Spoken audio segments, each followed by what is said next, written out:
Elie Baup n'a pas du tout apprécié le revers 4-1 subi samedi dernier face au PSG, mais la marge de manœuvre de l'entraîneur nantais est réduite ce soir. 4 absents prévus auxquels s'ajoute Maréval blessé hier et Darocha malade forfait ce matin. Et le corner tiré par Danick au premier poteau, c'est mal dégagé, la reprise de Schmitz, l'ouverture du score pour Valenciennes. Le VAR récompensé de ce début de match engagé et impliqué. Oui, beaucoup de passivité, on va le voir. Je crois qu'il y a un petit raté de fatigue qui profite à Schmitz qui, sans se poser de questions, reprend ce ballon de volée, presque en demi-volée du plat du pied, et vient tromper Jérôme Alonso. Et voilà les Nantais obligés de courir après le score, après à peine un petit quart d'heure de jeu. Il y en a vu un Elie Baup au regard noir, hein, ça lui rappelle peut-être ce match face à Paris la semaine dernière. Récupération Lacour qui dévisse, mais ça fait une passe involontaire et le deuxième but avec Pujol qui permet à Valenciennes de mener 2-0. Non, le but est refusé pour hors-jeu. On a joué rapidement côté nantais, à revoir parce que c'est une action assez confuse. Alors revoyons William. Oui, là c'est un petit peu la frappe un petit peu ratée. Il y a une position de hors-jeu bien sûr de Pujol très très bien arbitrée. Mais qui remet la balle? Parce que si c'est Darcheville, il y a hors-jeu, mais si c'est le défenseur nantais, il n'y a pas hors-jeu. Je pense que c'est Darcheville. J'ai l'impression du genou. C'est Das Neves, j'ai l'impression dans un premier temps, et ensuite Darcheville. Alors là c'est quand même un cas d'école. Mais effectivement, Darcheville a l'air de toucher le ballon. Le match a tourné court pour Jean-Claude Darcheville. 28 petites minutes. Et la sortie du buteur de Valenciennes qui a glissé un petit mot à Elie Baup, qu'il a connu évidemment à Bordeaux. Et l'entrée en jeu d'Odel.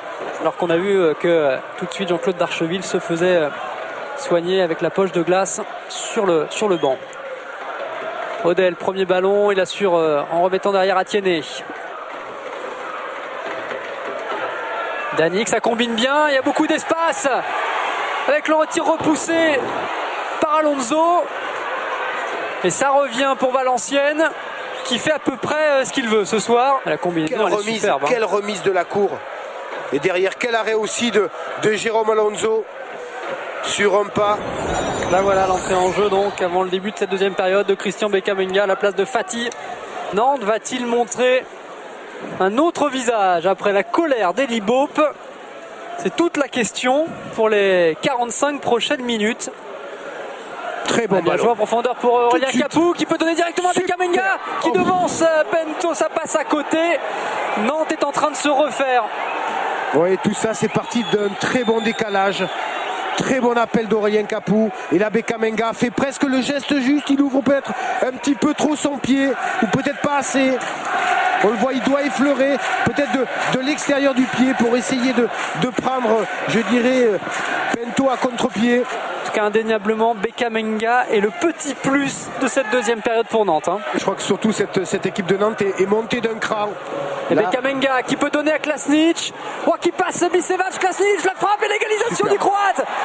Sur sa première vraie occasion, Klasnic égalise pour Nantes.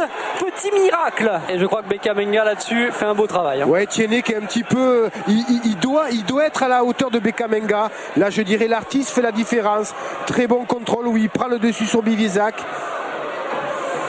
Ouais, la puissance de Bekamenga qui sort ce contre la poitrine, surtout face au jeu. Et là, toute la finesse du Croate qui vient battre Bento et qui permet à cette équipe de Nantes de revenir dans cette partie.